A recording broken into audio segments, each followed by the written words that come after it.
어떤 두 사람이 있었습니다.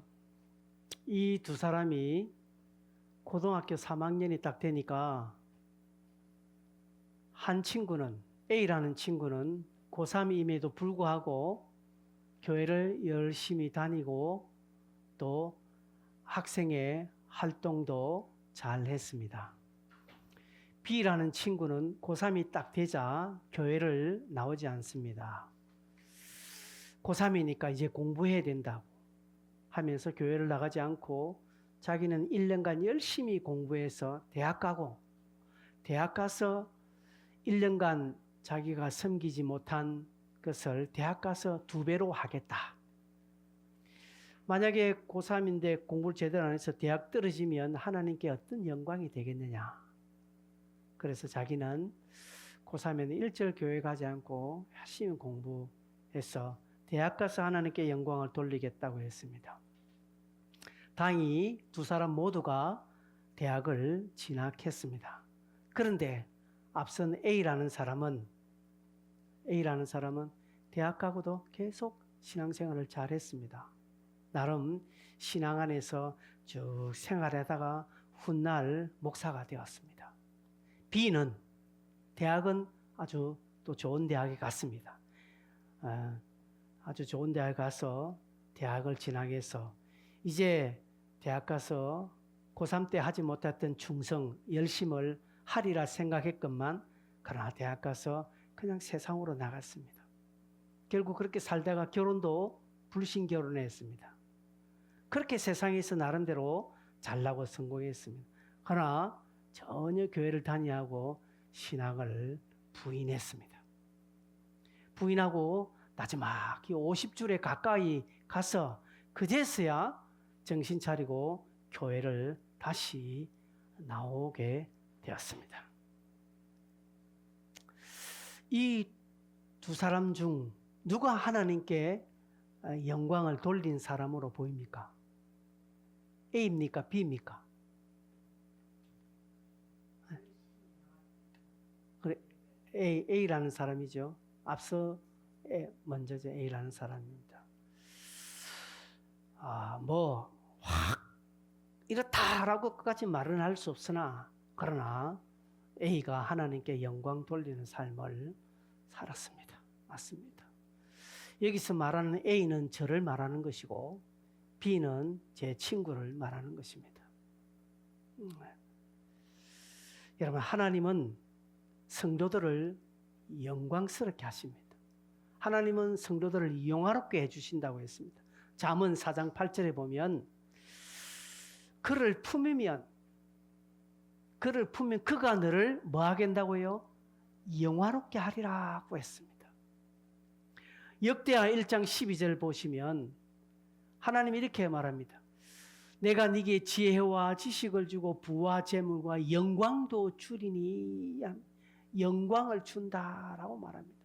물론 하나님이 주시는 영화와 영광은 조건부에 해당되는 것입니다. 그럼에도 불구하고 하나님은 성도들을 영광스럽게 하셨습니다. 이미 우리를 하나님 자녀로 하늘의 백성으로 삼아주셨으니까 이미 영광스럽게 해주셨습니다. 성경에는 하나님이 그의 백성들을 영광스럽게 영화롭게 하셨다는 표현이 많이 등장합니다.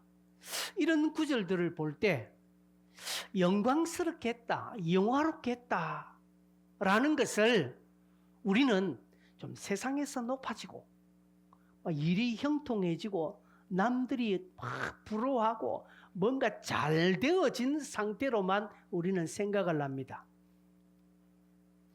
그렇게 생각하고 신앙생활을 합니다. 여러분, 불행은 여기서 시작됩니다. 왜 예수 믿으면서 불행한 줄 아십니까? 왜 예수 믿는데 변화가 일어나지 않는 줄 아십니까? 그것은 이 세상적인 영광을 생각하기 때문에 그렇습니다. 세상의 가치로 교회 안에서 살다 보니까 안 맞거든요. 그래서 불행한 겁니다. 여러분, 이렇게 신앙생활하는 성도들이 많습니다. 여러분도 그렇게 할걸요? 여러분도 그렇게 생각할 겁니다. 천원 11조 하는 것을 부끄럽게 여기는 사람이 있습니다. 쪽팔려서 어떻게 하나 이거 천원. 왜 그렇습니까? 하나님 앞에서의 가치관이 세상적인 가치가 있으니까 못하는 거예요. 여러분 헌금뿐만 아니라 다른 것도 마찬가지입니다. 교회에서 화장실 청소하면 교회 좀 큰 교회 보면 관리하시는 집사님 있지 않습니까? 그분들은 어떤 분들은요 마치 막 종 부리듯이 막 그래 해요. 제가 그런 걸 막 했거든요. 교회 관리하는 집사님을 마치 막 참 인생의 나구에서 이 직업을 하고 있는 것처럼 생각하는 그런 거 많습니다.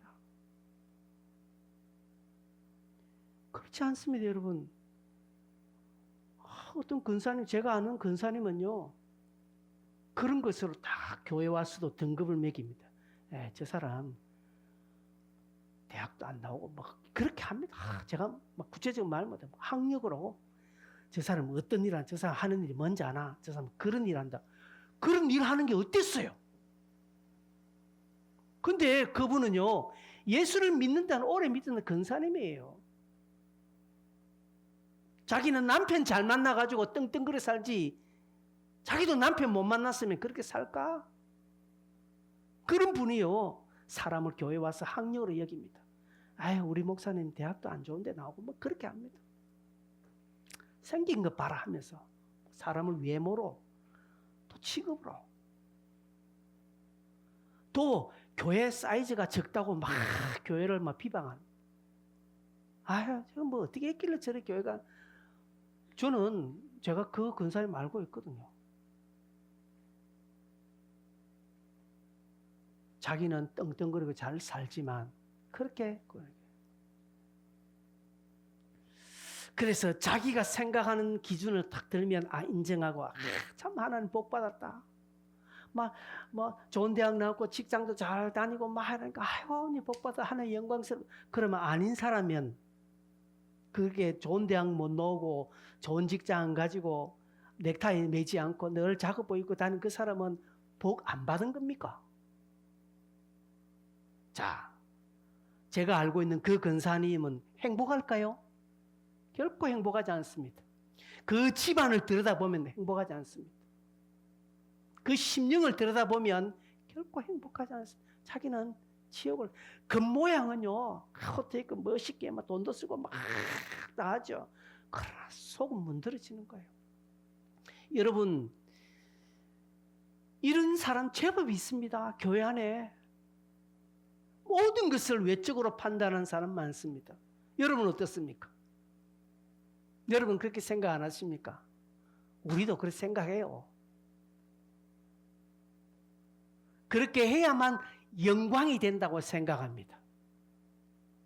좋은 대학 나와야 하나님께 영광 돌리고 대학 떨어지면 이 하나님 영광 가리는 걸 생각합니다.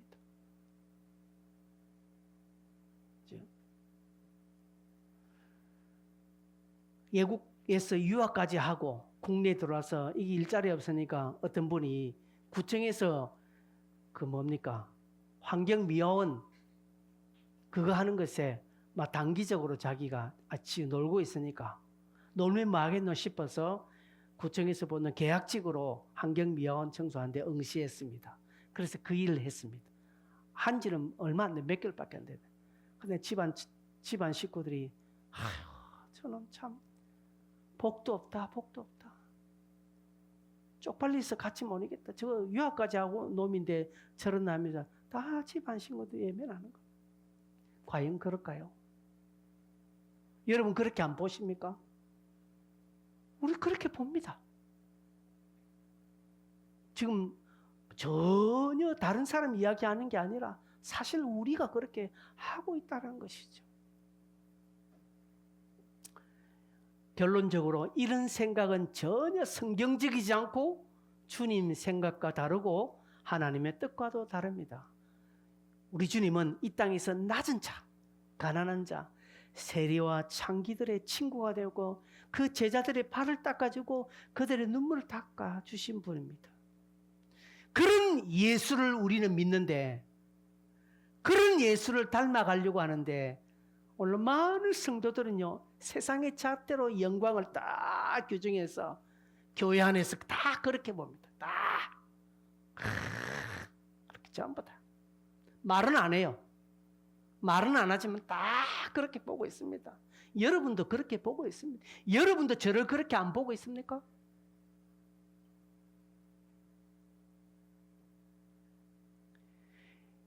여러분, 그렇다면 과연 예수님은 영광된 삶을 사셨습니까?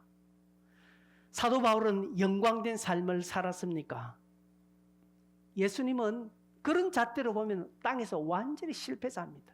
집 한 칸도 없고 결혼도 못하고 마지막 십자가에서 죽고, 얼마나 비참합니까? 사도 바울, 그 똑똑한 사도 바울이 다 버리고 로마에 심은 것도 다 버리고 그도 결혼도 안 지고 마지막 비참하게 살다가 감옥에 잡히고 매 맞고 사람들에게 외면 무시당하고 침뱉음 당하고, 그래서 쓸쓸하게 혼자 그냥 죽고, 예수나 사도 바울이나 이런 관점으로 보면 전혀 영광되지 못한 삶을 사셨습니다.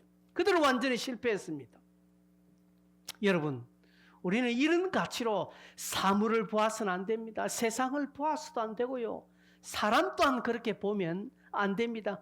겉으로 형편없이 보이고 아무것도 없는 그렇게 보이더라도 얼마든지 하나님께 영광된 삶을 사는 자 있는 반면에, 껍데기는 화려하고 잘 입고 민끝꽃도 있고 좋은 자가용 탈이지만 그러나 하나님께 전혀 영광된 삶을 살지 못하고 오히려 하나님 보실 때 차라리 너는 그냥 없는 게 낫겠다라고 생각하는 사람 또한 있습니다. 오늘 우리 본문에 보니까 제자들이 꿈꾸는 영광, 그죠? 제자들이 생각하는 하나님께 영광된 삶과 주님이 생각하는 영광이 다름을 알 수 있습니다.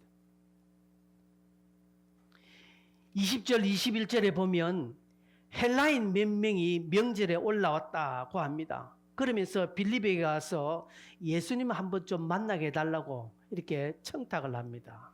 여러분, 여기 헬라인은요 그냥 유대인하고 다른, 여기에 왜 헬라인을 소개해놨는가 하면 당시 유대인들은 헬라를 어떻게 봅니까? 헬라를 아주 문명, 아주 지식, 아주 옛날에 우리나라 사람들은 미국을 그렇게 생각했습니다. 그래서 별것 아닌 거 이거 미국에서 왔다 하면 다들 막 그냥 미제 얼마나 한때 우리 어릴 때 미제는요. 그래서 미제는 뭐도 마신다고요? 양잿물도 미제물 마신다. 미제를 하면 막 일제하면 막 정신없습니다.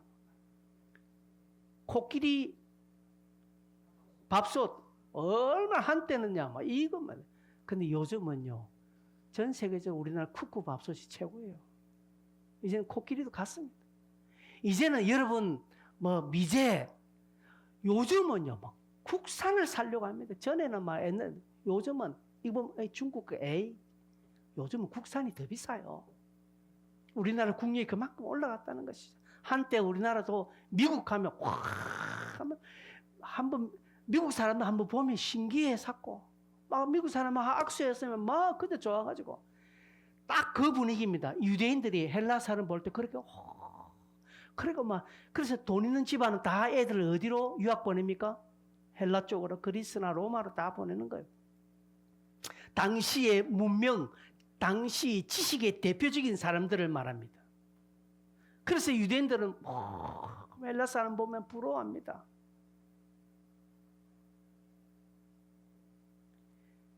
그들이, 이 헬라인들이 왜 찾아왔는지 이유는 알 수 없으나 이 제자들 빌립이나 안드레를 볼 때, 야, 저 대단한 헬라인들이 예수님을 찾아오네. 야, 한번 우리 예수님과 헬라인들이 딱 만나면 이거 우리 예수님 데뷔하겠다. 그렇게 되는 거예요.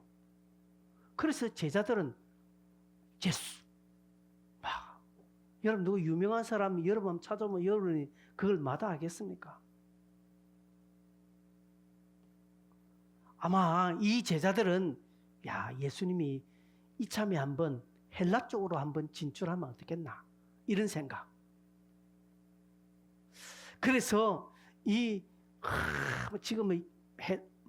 지금 유대인들은 막 주님을 호산나 호산나 이러고 또 막 당시에 아주 막 격조 있는 수준인데 헬라인들이 예수님 찾아오니까 야, 이거 헬라인 유대인 제자들은 야, 이거 뭔가 이거 좀 조짐이 이 괜찮은데 이런 생각을 했다는 것이죠. 야, 이참에 우리 예수님을 한번 더 띄우자 이렇게 가는 거예요. 그래서 주님께 나와서 주님 헬라인 몇 명 좀 보자 하는데요. 이렇게 하니까 23절에 예수님께서 참 애매한 표현하고 있으면 인자가 영광을 얻을 때가 왔도다 이렇게 말합니다. 인자가 영광을 얻을 때가 왔다다. 여러분 이게 만난다 안 만난다 이 말도 아닙니다. 나중에 만날게 지금 바쁘니까 이게 아니라 완전히 다른 인자가 영광을 얻을 때가 왔다. 엉뚱한 대답을 합니다. 인자가 영광을 얻을 때 이 말은 무엇입니까? 예수님의 십자가의 죽음을 의미합니다. 그러면요, 예수님의 죽으심을 영광을 얻는 때라고 말합니다.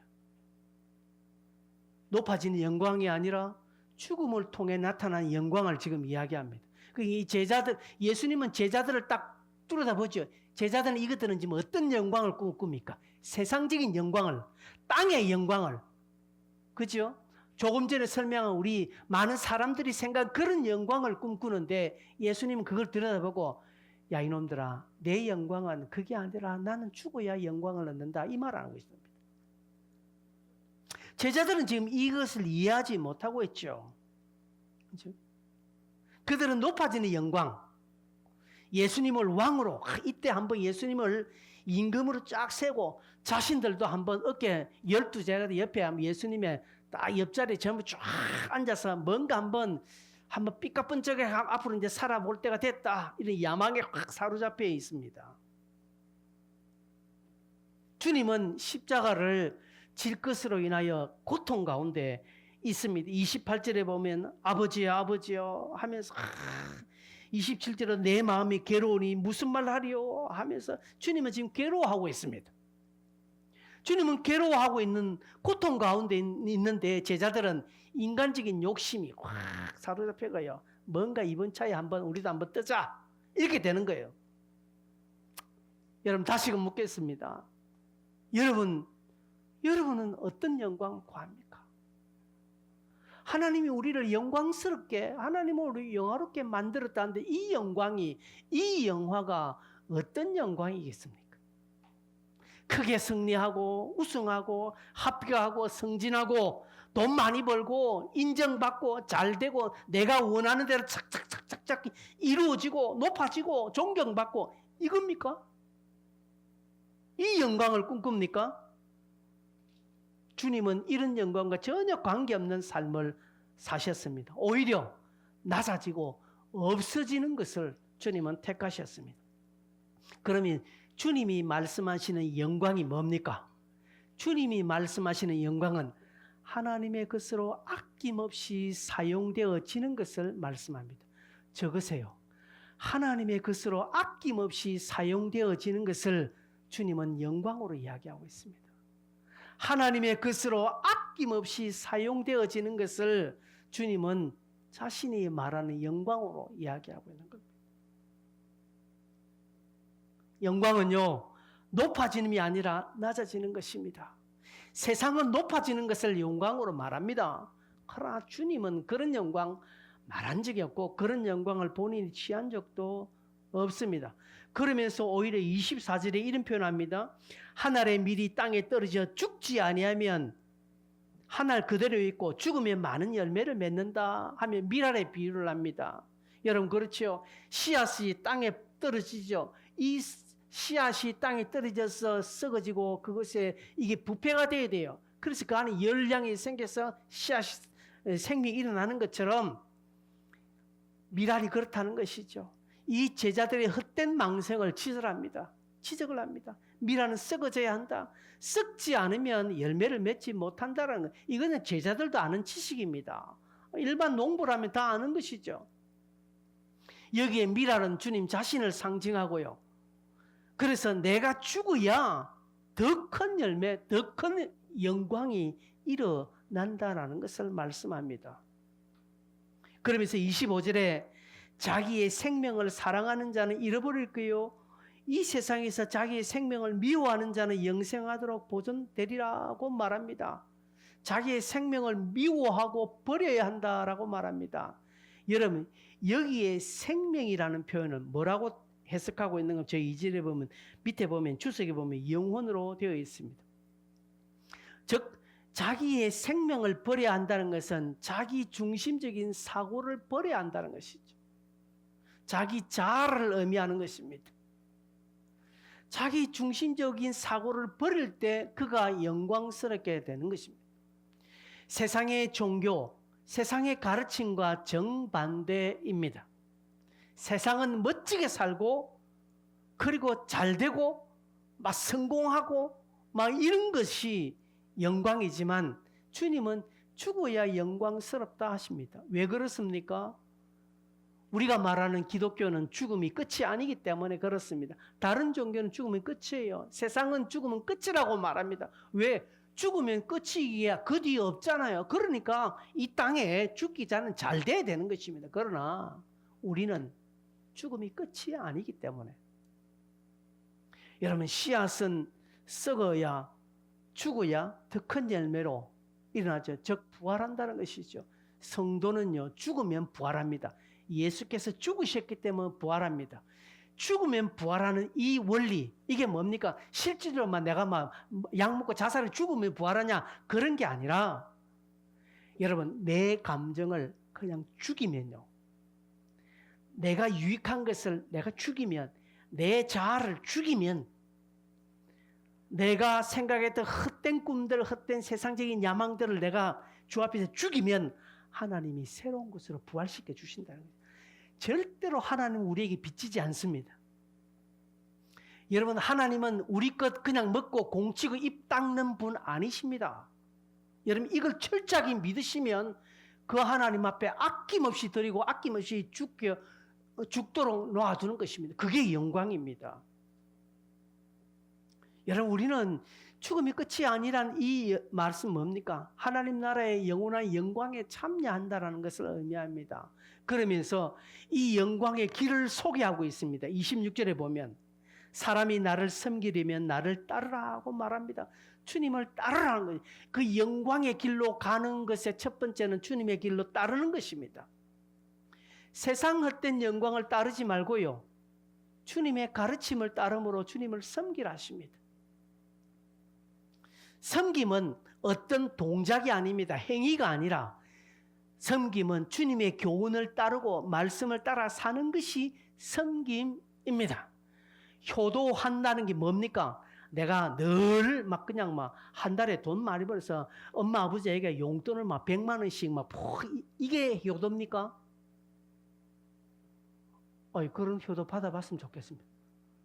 그렇게라도 효도 안 받아봤으면 좋겠어요. 그게 효도입니까? 부모한테 용돈은 막 원 없이 팍 주는데 완전 부모한테 대라지게 싸가지 없이 막 말하고, 돈은 탁된 집에 돈 줄 때도 돈 탁된 집에는 그 다음부터는 막 부모를 무시하고, 그죠? 내가 준 돈 뭐 했어 하면서 팍팍 써서 해서 이러면 부모들은 그 돈 차라리 안 받고 마는 것이지. 안 그렇습니까? 그 돈 안 받고 마는 것이. 그래도 받았으면 좋겠죠. 뭐 그런 무시 받아도 돈 받았어요. 여러분, 그거 효도 아닙니다. 그걸 효도라고 이야기하는 사람은 아무도 없습니다. 뭡니까? 비록 부모님들에게 용돈은 제대로 받아줘. 자기 살기도 바빠서 용돈 못했지만, 그러나 부모님이 말씀하시는 그 가르침을 하나씩 하나 되새기고 그렇게 하고 그 말 따라가고, 그게 진짜 효도이지 않겠습니까? 성도가 섬기면요, 어떤 것이 섬깁니까? 여러분, 교회당 나와서 날막 교회당 닦고 막 청소하고 막 이게 섬기는 겁니까? 막 여러분 헌금해서 오늘 헌금 많이 했다고 막 그게 섬깁니까? 그러면서 바깥에 지 맘대로 살면 그건 섬기는 게 아니에요. 비록 내가 일반 성도들처럼 섬기는 건 못하지만 그러나 바깥에 나가서 주님이 말씀하시는 그 한 가지를 따라가려고 하고, 목사님이 감사 문자 인사하라 했으면 그거 한번 해보려고 막 한번 발버둥 쳐보고, 그게 섬기는 것이라는 것이. 이런 것은 안 하면서 껍데기 보이는 것은 뭐 하려고 하는, 여기에서 신앙인들은 오류가 생깁니다. 이게 조화롭지 않으니까 마음이 괴로운 거예요. 그러다 보니까 설교는 설교대로 들을 때마다 힘들어요. 나는 그래 안 되니까. 여러분, 아까 제가 말했잖아요. 하나님의 것으로 아낌없이 사용되어지는 게 영광입니다. 그러려면요, 주님의 뜻을 따라 섬기는 것입니다. 즉, 교훈을 따르는 것입니다. 말씀을 따라 사는 것입니다. 이것이 되면 다른 섬김은 자연스럽게 따라옵니다. 그러니까 이 섬김이 안 되니까 그 뒤에 해당되는 다른 섬김도 힘들어요. 안 돼요. 내 지난주에 했지 않느냐라고 합니다. 왜 내만 이거 시켰냐고. 나도 좀 쉽시다. 나 쉽시다. 내가 왜 자꾸 이런 걸 해야 되냐고. 이렇게 가는 거예요. 이 첫 번째, 첫 근본되는 섬김을 못하니까. 부모에게 돈, 용돈 큰 돈 던져놓고, 그다음부터 막 부모, 자기 뜻대로 부모가 안 된다고. 막 야단치고 하는, 대라지는, 이 호로자식, 이런 게. 신앙 안에도 영적으로 이런 자식들이 많습니다. 여러분, 제가 설교할 때, 우리 예수를 잘 믿으십시다. 우리 신앙생활 잘합시다. 그러면서 진리의 말씀을 다 가르치는데 여러분 부담 없습니다. 이런 설교 듣는데 부담 없습니다. 그런데 이런 진리의 말씀을 적용하면서 나는 정인입니다. 이런 부분을 하면서 오늘 여러분 제 기도가 부담스러웠죠. 여러분 아멘 하는 거 들어보면 딱 부담스러운 거 알아요. 부담되니까 아멘도 쓱 다 들어가요. 그냥. 그렇게 적용하는 설교는 힘든 겁니다. 우리가 이 말씀대로 우리가 각오하고 앞으로 이렇게 살아봅시다. 우리가 종으로서 그렇게 한번 살아봅시다. 이런 부분에 우리가 헌금도 한번 해봅시다. 이렇게 막 하는데 우리가 한 영혼을 구하고 전도해봅시다 하면 그때부터 다 부담이 돼요. 왜요? 근본된 말씀에 대한 섬김이 안 따라오니까 적용되어지는 말씀이 다 부담으로 들리는 거예요. 틀렸다라고 인정하지. 맞는데 목사님 말씀 맞는데 힘들다. 부담되는 거. 여러분 그런 적 없었습니까? 많잖아요. 매주 그렇지 않습니까? 솔직하게. 그러니까 설교는 듣는 것으로 끝납니다. 그냥. 설교를 듣는 것으로 끝납니다. 근데 여러분 일본 성도들은요. 절대 그렇지 않습니다.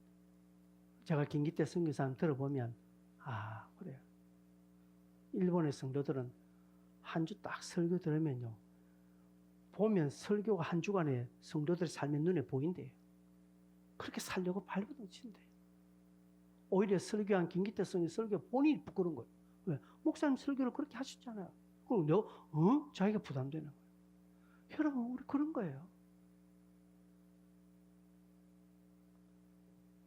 예수가 싫어서 주님의 교훈이나 말씀의 가르침이 싫어서가 아니라 그 적용하는 부분에 내가 감당을 못하니까 힘든 거예요. 예수님께서 예루살렘에 입성할 때 많은 사람들은 예수님을 이스라엘의 왕으로 부릅니다. 그러나 그들은 주님을 섬기지 않았습니다. 주님을 다르지 않았습니다. 즉 주님의 교훈의 말씀에 귀를 기울이지 않았습니다. 오히려 그냥 외적으로 드러나는 이런 영광만 그들은 구했죠. 심지어 제자들마저 그랬습니다. 제자들도 주님을 따랐지만 결국 인간적인 보상. 그래서 어떤 제자들은요. 주님이 왕으로 등극할 때는 하나는 주의 좌편에 하나는 주의 오른편에 앉게 해달라고 적은 말을 통해서 그 말을 하도록 하지 않습니까? 그런 제자들에게 예수님은 나의 영광은 너희들이 말하는 영광과 다르다. 나는 죽게 될 것이다. 폭탄 선언을 하는 겁니다. 그러면서 진정으로 나를 섬기려면 어떻게 해야 된다고 그 다음 말씀하고 있습니다. 나를 따라야 된다. 섬기는 것은 따르는 것이라고 이야기합니다. 즉 진정한 영광스러움을 소개하는데 이 따른다라는 것을 따라야 된다는 거예요. 따라야. 그러면 이 따른다는 것에 두 가지 의미가 있습니다. 첫 번째는 죽어야 한다는 것입니다. 따른다라는 것은 뭘까요? 죽어야 한다는 것입니다. 조금 전에 24절에 한 알의 밀이 땅에 떨어져 죽어야 된다고 했죠. 이 죽음은 육신의 죽음이 아닙니다. 여러분 예수 믿으면서 끝까지 지 자존심 챙기는 사람이 있습니다. 자기 감정에 못 이겨가지고요. 자기 감정이 못 이겨서 막 폭발하는 사람이 있습니다. 그리고 성질 다 부리는 거예요. 그냥 막. 자기 뜻대로 안 된다고. 자기 생각하는데 안 된다고 성질 다 부리고요. 막. 해방질 다 하고요. 비방질하고 막 뒤에서. 죽지 아니하면 부활이 안 돼요. 그렇게 성질 다 부리고 자기 하고 싶은 대로 다 하면요. 절대로 부활 없습니다. 즉 영적 회복 없고 영적 복 없다 이 말입니다. 그러나 죽어야. 죽으면요. 예 하고 예 그래요. 내가 잘못했습니다. 그냥 막 내가 확 죽어버리면 부활의 은혜가 그 심령에 일어나는 것입니다. 25절에 아까 자기의 생명이라는 표현을 여기에는 영혼으로 또 해석했지만 히브리의 원뜻을 보면 자기의 생명은 자아를 의미합니다. 자아. 자기의 뜻, 자기의 어떤 소망 이것을 말합니다.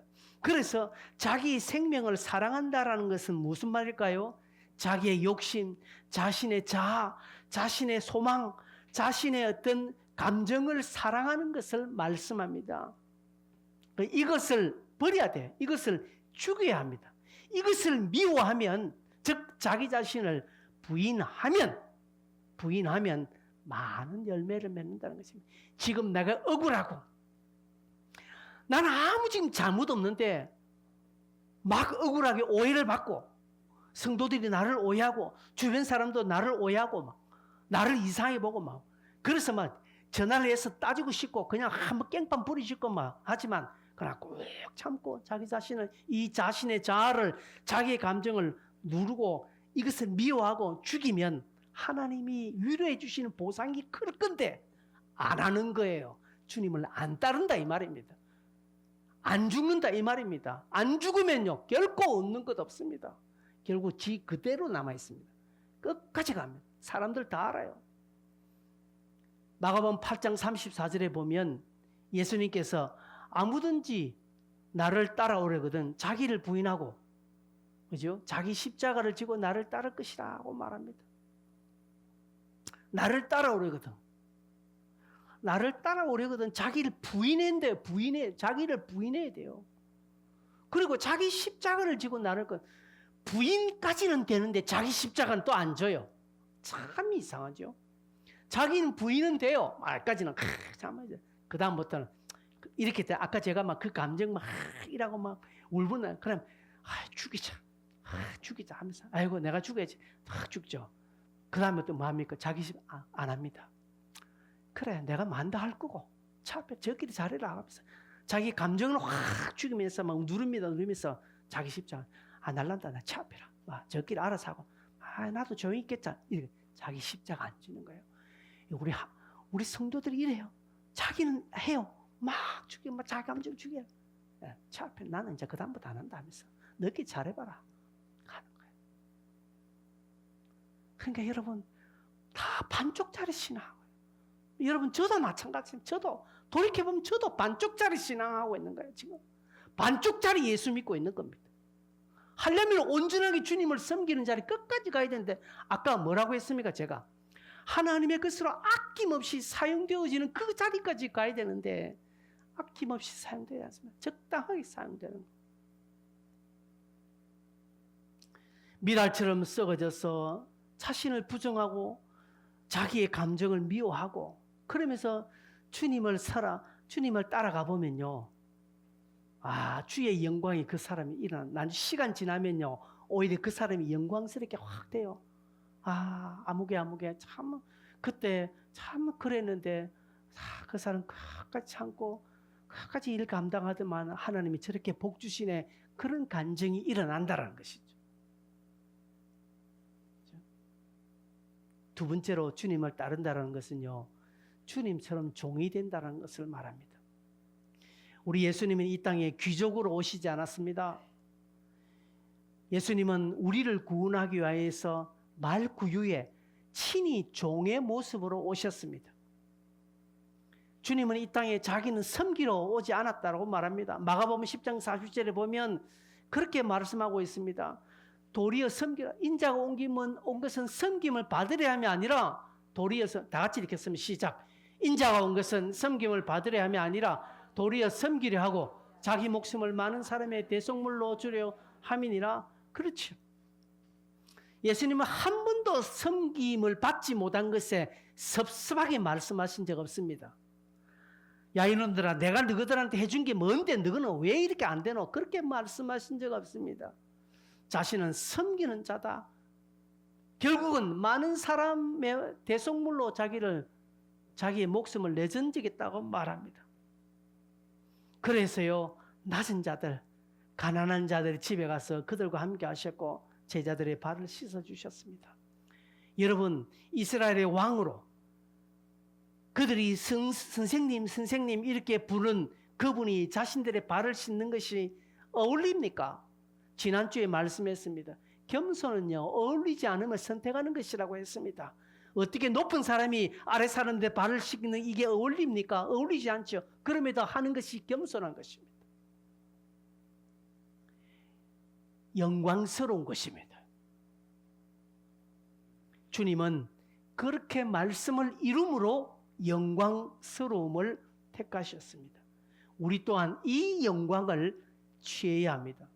예수님은 말씀을 이루시기 위해서 자신을 이 땅에 보내신 아버지의 뜻을 이루기 위해서 친히 종의 사명을 감당하셨습니다. 고난, 모욕 다 감당하셨습니다. 억울하지만 감당하셨습니다. 그러면서 자기를 버리셨죠. 자신의 소망까지 다 버렸었습니다. 아버지 할 수만 했더니 네 이자는 옮겨달라고 그런 약간의 소망이 있었지만 이것 또한 아버지 뜻대로 해달라고 기도하신 분입니다. 완전히 종으로 사셨죠. 헬라인들을 아까 빌립이 소개한 그 헬라인들을 만나서 그 헬라인들과 이야기자들 그들을 변화시켜 예수 믿도록 해서 이들이 헬라에 가서 복음을 전하며 복음의 역사가 훨씬 더 빨라질 수 있지 않겠습니까? 그러면 성경의 역사도 달라질 수 있을 것입니다. 이들을 통해서 유럽 전역에 복음의 확산이 훨씬 빨리 일어났을 것입니다. 그리고 예수님은 유럽의 일약 스타로 등극하실 수 있습니다. 그렇게 일말의 가능성이 있죠. 완전히 인간의 생각입니다. 그렇게 된다고 될까요? 아니요. 역사를 주관하시는 분은 하나님이십니다. 아무리 인간이 한다 하더라도 안 돼요. 인간이 계획한 대로 한다고 해서 되는 게 아니라 그 걸음을 인도하시는 분이 하나님이라는 사실을 우리는 잠언 16장을 통해서 잘 알고 있습니다. 제자들의 생각, 인간적인 생각, 이렇게 하면 되겠다, 저렇게 하면 되겠다. 여러분도 그렇죠? 이렇게 하면 되겠다, 머리 굴려가면 이렇게 되겠다 하지만 그러나 하나님 생각은 달라요. 예수님은 자신의 입장, 자신의 생각보다도 자기를 이 땅에 보내신 하나님의 뜻에 더 순종하는 길을 자신의 생각, 자신의 경험 다 버리고 오로지 그것에 순종하는 것을 영광스러움으로 말씀하시는 것입니다. 여러분, 종에게는 자신의 취향이 있겠습니까? 자신의 생각이 있겠습니까? 없습니다. 종은요, 뭐 하는 겁니까? 주인이 시키는 거 하는 사람입니다. 그 이상도 그 이하도 아닙니다. 주인의 지시가 잘못됐다고 해서 부당합니다. 이건 인권을 모독하는 겁니다. 나 이건 못합니다. 당시 죽어요. 그러면 그런 종은 죽어요.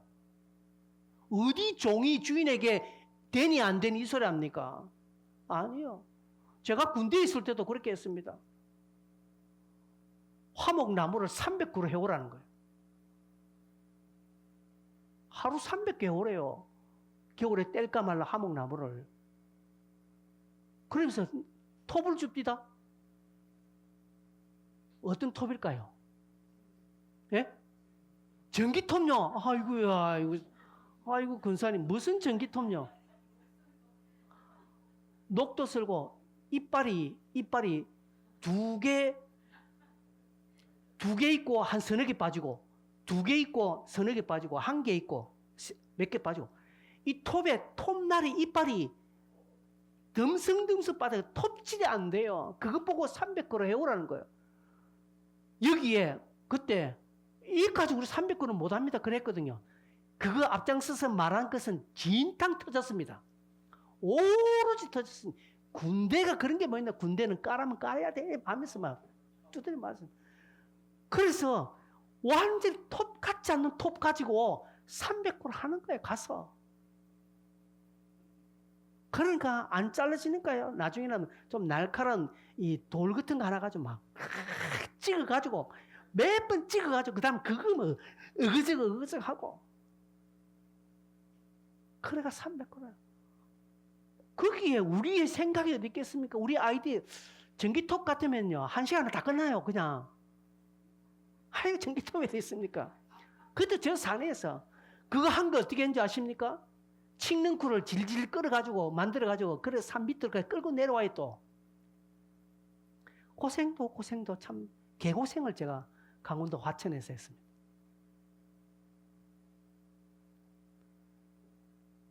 여러분 종은 그렇습니다.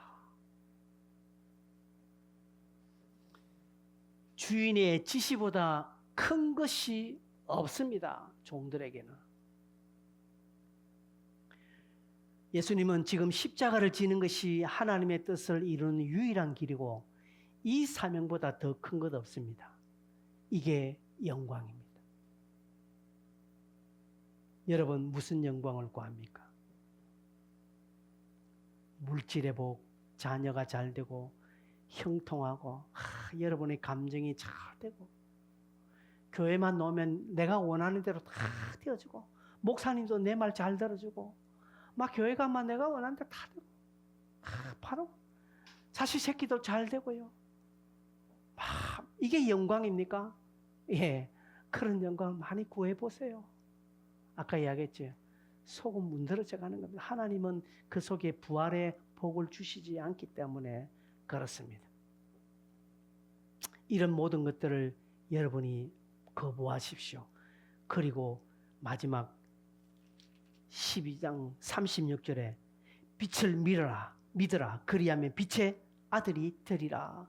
우리를 향하여 빛의 아들이라고 말합니다. 가장 영광스러운 하나님의 일에 부름받은 예수님의 제자, 그 예수의 영광스러움을 구하면 빛의 아들로서 살게 해 주시는 것입니다. 결론으로 말씀했습니다. 여러분, 땅의 생각, 땅의 가치대로 마음대로 살아가는 우리 인생 아닙니다. 하나님이 그렇게 살라고 오늘 이 하루를 허락해 준 거 아닙니다. 주님의 영광을 구하면서 나도 그 하늘의 영광스러움을 경험하면서 살아가자라는 각오를 하시길 바랍니다. 오늘 이 말씀을 꼭 기억하십시오. 함께 기도하겠습니다.